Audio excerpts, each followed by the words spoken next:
We cast not our eyes below. We say to ourselves, we are how we came, wounded from struggles, triumphant in our survival, entitled by birthright to belong to this, the only humankind there is, saying, I am included, I belong, I am here, and I will be and do. I will breathe joy into a desolation. I will breathe peace into conflict. I will breathe life into destruction. I will be the earth I wish to see. I am growth and hope and glee.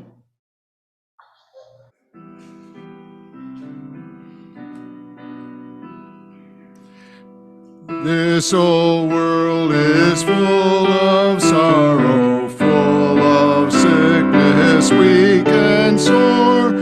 If you love your neighbor truly, love will come to you no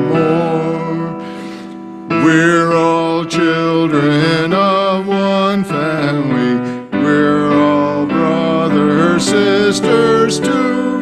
If you cherish one another, love and friendship come to you. This old world can be a garden full of fragrance, full of grace. If we love our neighbors truly, we must meet them face to face. It is said, now love thy neighbor, and we know well that is true. This the sum of human labor, true for me as well as you. Sounded good. So this morning, I'm going to share a free retelling of something called the Shattering of Vessels. It's a Kabbalistic text, and it was readjusted by Amy Petrie Shaw. So at the beginning of time, before anything at all existed, love was all there was. And it filled up everything in the whole universe. But love got bored and lonely. Can you imagine? So there was no one to be in love with. So one day, love decided to make a world. First, it took a deep breath. Can you take a deep breath? Deeper? Deeper? Oh, that's really good. So love got all squished up taking that deep breath, the deepest breath ever, and was so squished that it squeezed out darkness. The darkness was all around. It was thick and shiny and black. It was so beautiful. But love could only see darkness's beauty. Love waved its arms and legs around, and coldness was everywhere. And so love thought, I have to do something about this. It thought for a minute and tried to think of the most wonderful, warm thoughts ever. Love thought harder and harder, and all of a sudden love called out, I want light. And pop, close. All of the warm thoughts exploded outward in 10 different directions and shaped themselves into 10 massive glowing balls made of glass. Each ball was filled with a spinning lump of pure warmth. So some of the spare good thoughts that couldn't quite fit in the glass became dust and water vapor and seeds and molecules that could form animals. And love said, this is amazing. Yeah. Huh? Planets? Planets, yeah, well, I think we're getting there. This is amazing. I better make something for the light to shine on. You called it. And so it waved its arms and kicked its legs, and all of the dust and water vapor and molecules that had been scattered around when the glass balls formed began to form into another huge ball. And what was it? The sun. Oh, the earth. This time it's the earth, yeah. And this one was made of dirt and water and plants and animals. And the 10 balls of light started towards the earth. And if they had made it there in one piece, the entire planet would have been exactly the way that love wanted it to be. But the glass balls were so fragile, too fragile to contain such strong, powerful, wonderful thoughts. I think we didn't mention the sun. I'm sorry.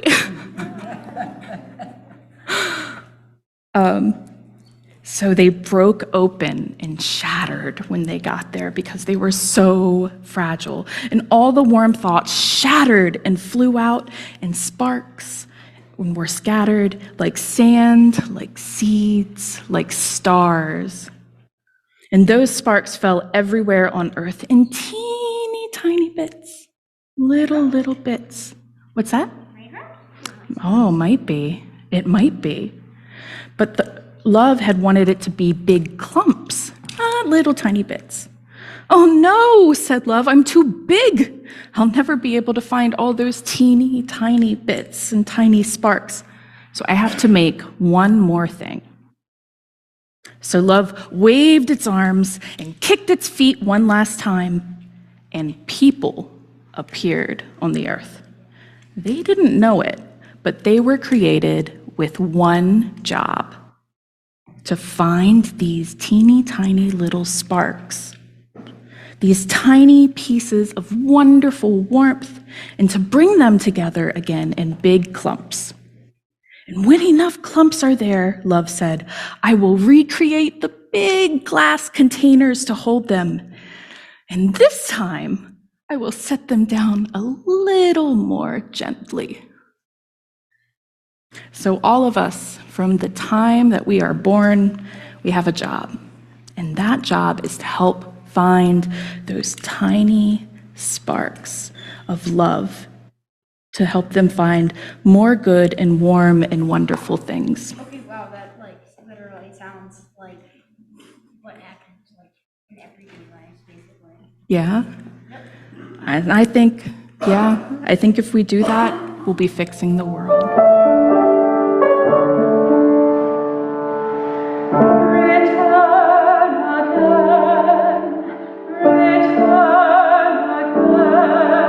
Return to the home of your soul.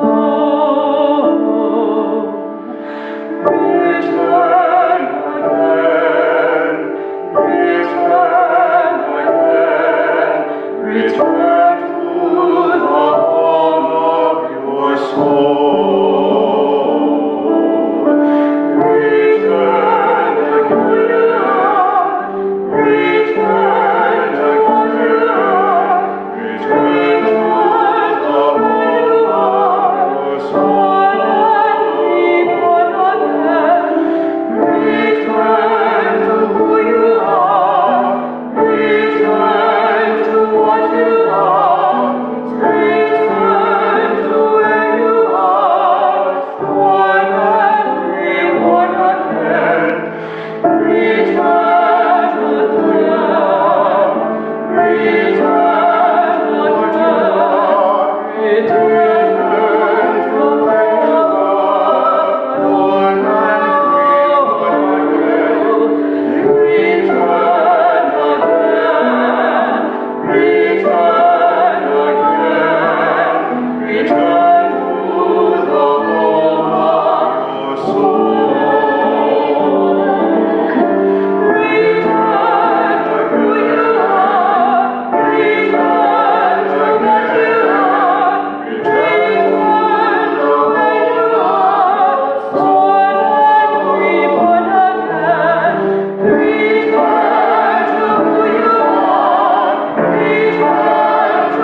reading today is by Gregory David Roberts from Shantaram. Am I saying that right? Shantaram. Looking at the people, listening to the breathing, heaving, laughing, struggling music of the slum all around me, I remembered one of Kaderbau's favorite phrases. Every human heartbeat, he'd said many times, is a universe of possibilities. And it seemed to me that I finally understood exactly what he'd meant. He'd been trying to tell me that every human will has the power to transform its fate. I'd always thought that fate was something unchangeable, fixed for every one of us at birth, and as constant as the circuit of the stars. But I suddenly realized that life is stranger and more beautiful than that. The truth is that no matter what kind of game you find yourself in, no matter how good or bad the luck, you can change your life completely with a single thought or a single act of love.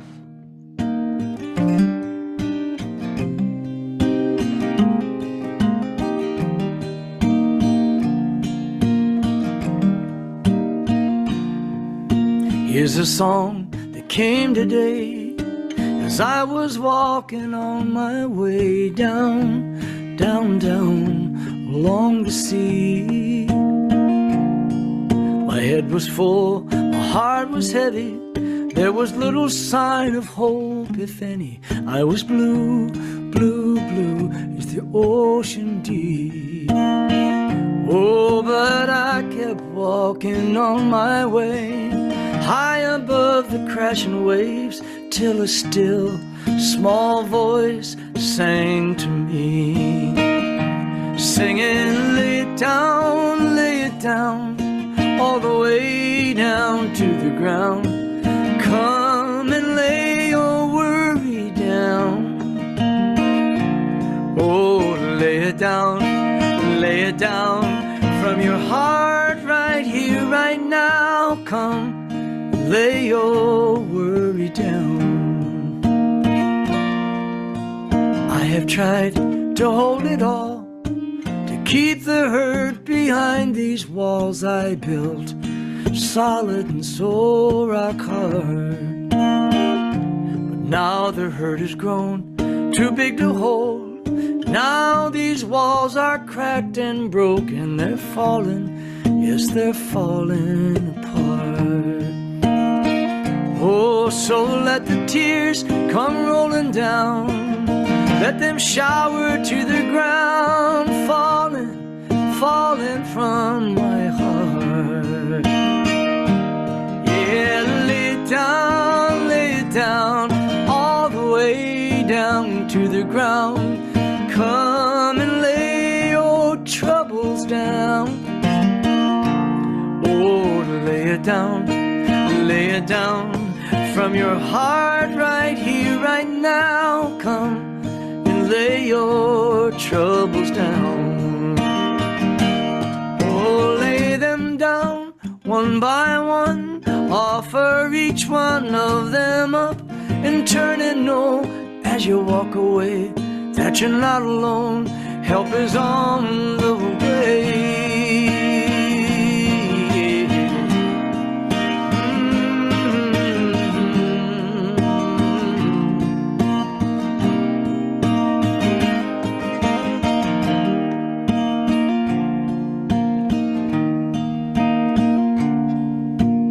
Here I stand beside this reef, humbled by the pounding sea. Yes, I'm ready to surrender and release. A simple altar I have made, and down upon it I have laid a ring of pebbles for my grief. Oh, and as I turn and walk away, I hear the crashing of the wave that washes my sorrow out to sea. Oh, lay it down, all the way down to the ground. Come and lay your sorrow down. Yeah, lay it down it down from your heart right here, right now. Come, lay your sorrow down. Why don't you come and lay all your troubles down? Please, please come and lay your worry down. Lay it down. Yeah, lay it down. Lay it down. Lay it down. Yeah, lay it down. Yeah, lay it down. Lay it down. Then walk away.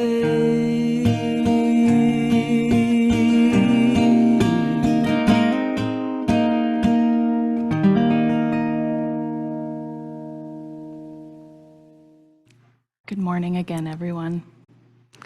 I just want to share that John Smith was one of the first UU musicians I had ever heard of, and he always fills something deep inside of me whenever I hear his songs. So I want to ask, how many of you have heard of Nelson Rehmeyer or Hex Hollow? Yeah, okay. So I'm going to tell that story for the folks that are not familiar to start out. So less than 100 years ago here in York County, Nelson Rehmeyer's murder thrust our county into the national spotlight. Rehmeyer was called a powwow or a browker.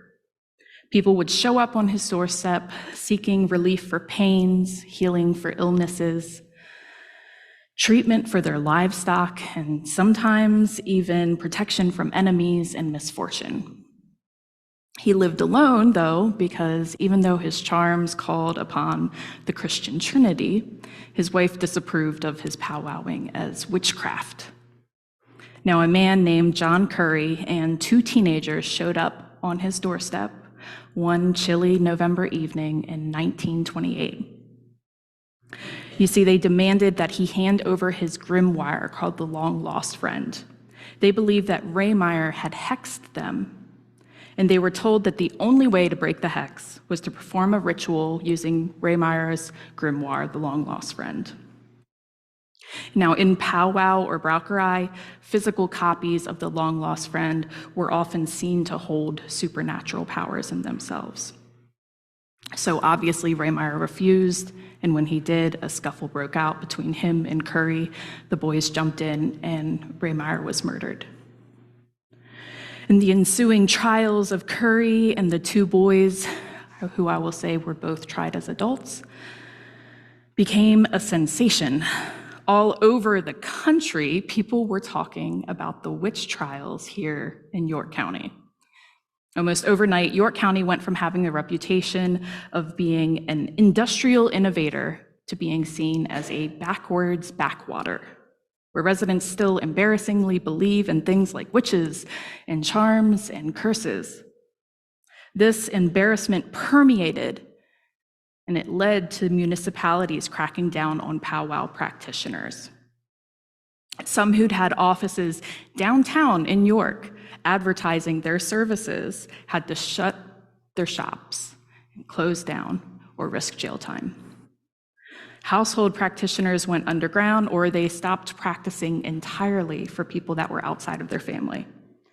And those who continued practicing underground had to lie or answer vaguely when county officials showed up at their doorstep asking very pointed questions. And this happened even into the 1970s. Justin Brogue, a practitioner, had reported county officials showing up on his doorstep and trying to get him for practicing powwow. Now, a few years ago, North Hopewell Township, where Hex Hollow is, they reportedly refused to allow Rehmeyer's grandson to turn the house into a small museum. They cited worries about parking, despite the fact that a very small fabric museum is just up the road with a similar layout. Some locals I've spoken with about it suspect that it has less to do with parking concerns and more to do with the shame of being associated with superstitious beliefs that some might consider backwards. I have a confession. I come from a family that practices powwow. Those supposedly shameful, superstitious beliefs. My granddad practiced, my aunt practiced, my great-grandmother practiced, and my great-aunt was known as a witch in her community. She was also known to travel to the old slate dump to do her workings before dawn, all workings in the name of the Trinity, and all for folks in the community who would come to her seeking her support. Sitting at the crux of faith healing and Christian folk magic isn't always a very comfortable position. Often other Christians, like Ray Meyer's wife, look scornfully at our practices as if it's a kind of malicious witchcraft, even when workings are accomplished by the triune God, and malicious workings are considered very taboo in our tradition. On the other hand, we're also sometimes viewed derisively by non-religious folks who think faith healing practices are only for the simple-minded and gullible. And at the same time, there can be tension with some other magic practitioners who don't always understand how we could be Christian magic practitioners. Never mind that Christian magic actually dates back to the earliest days and even farther back into Jewish practice. So it can get a little uncomfortable from time to time. Sometimes I feel very lucky that I was raised in the larger family that I was. See, from an early age, I was raised to know that others aren't going to understand our family's beliefs, and that's okay. I learned from my aunt to laughingly admit to who we are and pay little mind to severe responses. You see, she would smile and tell folks she was a witch whenever they questioned something she did or said that seemed odd or uncomfortably insightful. And at the same time, she never sacrificed her Christianity. Like my granddad who taught her powwow, she believes wholly in Christ and God and in the reality of the Holy Spirit. Now, we wouldn't go blathering about our practices on Sunday morning in the Presbyterian church. We wouldn't talk about how my granddad could blow the pain out of burns or he could stop the blood with a few whispers. But as a family, we knew who we were, and we weren't afraid to say so in safe, welcoming spaces. To put it in a somewhat different way, the kind of Christianity that I was raised with in my family had a different relationship with shame than I hear about from others raised in devout Protestant households. Dawn Moon and Teresa Tobin researched the different forms of shaming that can come out of conservative Christian churches in the US. One form of shaming used by some conservative church communities is actually performed as a sacrament. It's dispensed as if it's a loving action. But the problem is that it, quote, makes being recognized as a person, both in the eyes of God and others, contingent on constant displays of the will to change. So what this means is that sometimes, in order to be recognized as a person, the person must constantly display shame about things that they might be unable to change. This kind of shame often turns into a dispositional shame for LGBTQ conservative Christians. Dispositional shame, it comes with this constant fear of being rejected and deemed unworthy just because of who a person is.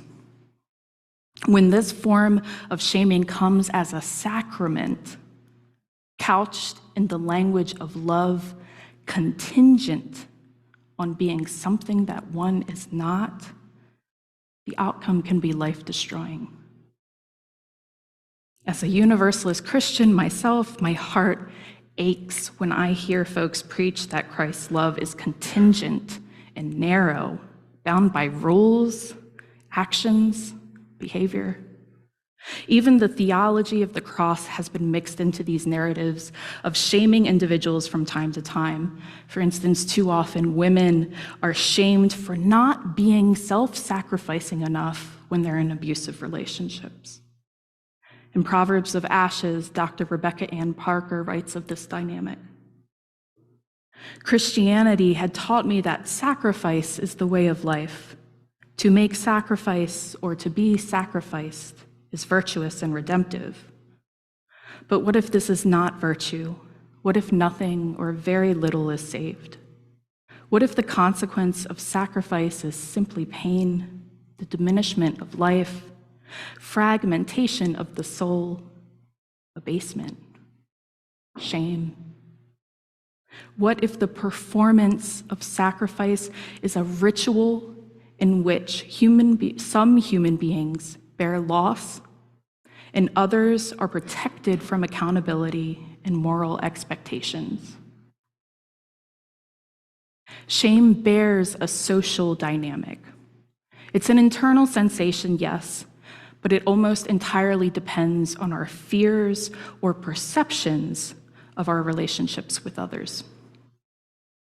All too often, shame functions to protect hierarchical structures and institutions by redirecting harmful emotions away from the systems of oppression and onto individuals who bear little or no responsibility for harm done. I want you to think for a moment about social media. Fun. Have you ever been doom scrolling on Facebook or Twitter or maybe even Instagram and found some post or comment that filled you with outrage? I know I have. I'm sure we've all seen a flame war or two between commenters, and even with each trying to outshame the other. And let's be honest, when a malicious shaming comment against some supposed transgressor gets a ton of likes, it can feel pretty good. Researchers have even likened this in the way that it lights up the dopamine centers in the brain to doing a line of cocaine, which I'm sure you guys have heard before. If you've not, think about that the next time you start to reply to somebody on social media. The thing is that when we see others doing real harm, or what we think is real harm, it can feel rewarding to shame them. It can feel like we've done some good in the world. We've rejected the wrongdoer. We've cast them out. We've said that they're not welcome, and we felt like we've protected the victims. In 2018, the Wall Street Journal reported that an internal Facebook study stated, "Our algorithms exploit the human brain's attraction to divisiveness. If left unchecked, it could lead to more and more divisive content." And I'm not saying here that online shaming is good or bad, but what I am implying is that shame is incredibly complicated. It's about our idealized versions of showing up in the world. It might be good to make sure to be clear with ourselves about who we are and what our goal is before shaming others. Now, our reading earlier came from the novel Shantaram by Gregory David Roberts. It is a very long novel, 980 pages, so you could easily chop that up and make 3 or 4 other novels. And I will admit, before you go to read it, it's not everybody's cup of tea because it has very flowery language, but there is an Apple TV series, if you want to check it out, that seems to focus more on the action-packed aspects and tone down the lyrical writing, which I personally love, but to each his own. Now, Shantaram is loosely based on Robert's own life. The story begins with the main character escaping from prison in Australia over the front wall at 1 p.m. in the afternoon. That really happened. There were other things as well that happened in that are absolutely remarkable. The main character, Lynn, just like Roberts, was a heroin addict who served time for robbing a bank. And like Robert's own journey, the main character, Lynn, goes on the run in Mumbai, India, where he lives and provides medical treatment. Then he starts working with the Bombay Mafia, and he eventually finds himself in Afghanistan, where he supports the Mujahideen in their war against the Russian invaders. Very action-packed. And through all of this, the character Lin is very human. He helps others, he hurts others. He engages in criminal activity, and he is subjected to corrupt violence. In our modern era of social media, we ourselves might possibly shame Lin and his compatriots online for their actions, possibly. And with a background like that, it's probably no surprise that much of the novel, Shantaram, deals with the experience of shame, remorse, and redemption. It was the first book that spoke to me deeply as I left the Navy and struggled with the fallout of remorse and shame over my own actions in the wars against Iraq and Afghanistan. I never set foot on the ground in either country, but I did spend time doing real-time analysis with the drones, and later was a strike-certified bomb dropper. I was one of the people who calculated the coordinates for those smart bombs, million-dollar smart bombs that were dropped on hundreds of townhomes in Iraq. The problem was that I knew from my time in working with the drone squadron that most of those homes were likely multi-generational homes, where large families slept at night before their worlds exploded. I knew the bombs holding the coordinates I calculated undoubtedly exploded onto families with elders, with children. That's a heavy thing to say or hear, I know. Sometimes when we hear a confession so heavy, so sharp, so brutal, we physically feel some vicarious sensation of pain, a tightening in the chest, constriction in the throat, discomfort maybe, making eye contact, perhaps even a desire to walk away. Shame is like that. It's painful. It physically hurts, even when there is no knife, no binding rope, no angry fist, and it's no less real. I have been shamed for my actions in the war, both online and in real life. And even the most violent comments towards me, I honestly felt were deserved. Shame is like that. In much of US Christian theology today, sin is seen to reside in the actions and behaviors of individuals. In this modern conception, shame is used as a tool to control the behaviors of others. But in ancient times, sin was not a quality of individual behaviors, but more so the state of the world. Sin was conceived of as the quality of the world that we live in, of the systems that oppress, and of the conflicts that arise. So to say that everyone lived in a state of sin arguably wasn't to say that they should feel ashamed for their actions or for not living up to their ideal self, but it was to acknowledge the harmful, suffering reality of living in an imperfect world. Earlier in our Time for All Ages, I shared a rendition of The Shattering of Vessels, a Kabbalistic text written by Rabbi Yitzhak Luria, also known as the Ari. The Ari retreated into a cave to meditate on and understand a foundational Kabbalistic text called the Zohar, which was incredibly difficult to understand. He sought to understand how the perfect divine could create such an imperfect world. It's a question I think many ask, and I ask quite often. What the Ari understood from his time sitting in that dark cave was that for the infinite divine to create a finite world, the divine or God had to first withdraw to conceal their infinite presence. Zevi Freeman, writing about this, said, "For that is the first impossibility.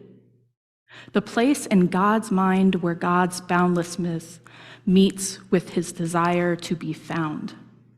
The place where God comes face to face with God's own paradox, the passion to be infinity within a finite world.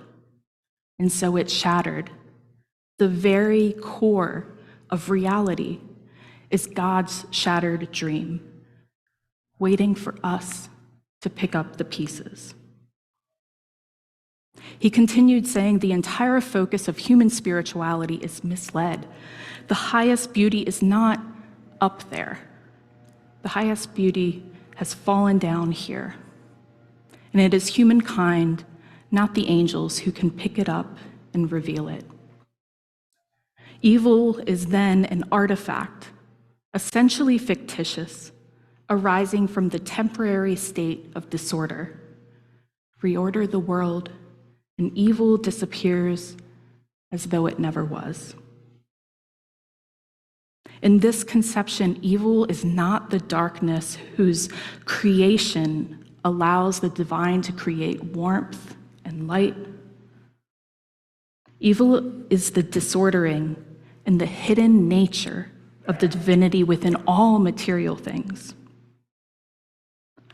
The truth is, for me, there's a redemptive quality in holding on to the shame and the remorse of my actions in the wars. For me to find the hidden nature of the divinity in all things, I must sit with and in this darkness. It's because for me, for that specific instance, my shame is deserved. To be redeemed in community, I must acknowledge my failings. And I'm not sure a day will ever come when I should stop acknowledging the harms I've done. Gregory David Roberts writes that when all the guilt and shame for the bad we've done have run their course, it's the good we did that can save us. But then, when salvation speaks, the secrets we kept and the motives we concealed creep from their shadows. He goes on to say, redemption's climb is steepest if the good we did is soiled with secret shame. For those of us who believe in God and the divine, what purpose must shame serve? If I believe that divinity is good, merciful, bestowing grace, then the purpose of shame must be to help us find our way through the noise of creation and pick up the pieces of love. And even more importantly, to know how to share this once expansive, shattered love with those who feel the same shame that we do. We'll do all three verses.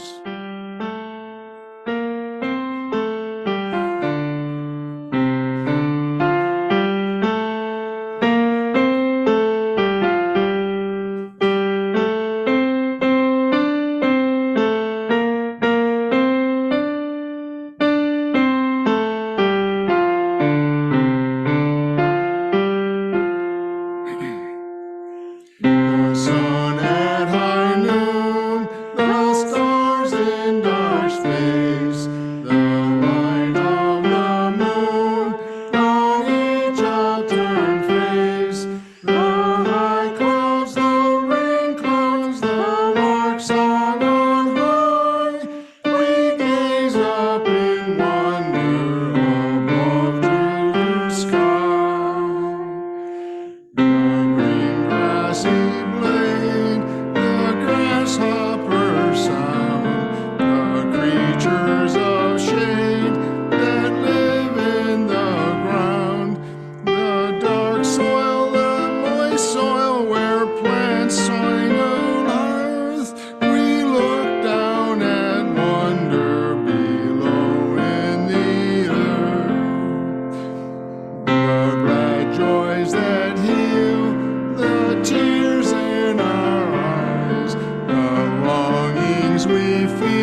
extinguish this flame, but not the light of truth, the warmth of community or the fire of commitment. These we carry in our hearts until we are together again. As we journey in the world, may we remember that the beauty of darkness is the beginning of creation. May we remember our role in the infinite cosmos. May we find the shattered pieces of love that abound. Let them soothe our souls. Let us soothe the souls of those around us and return to who we truly are. Amen. Amen.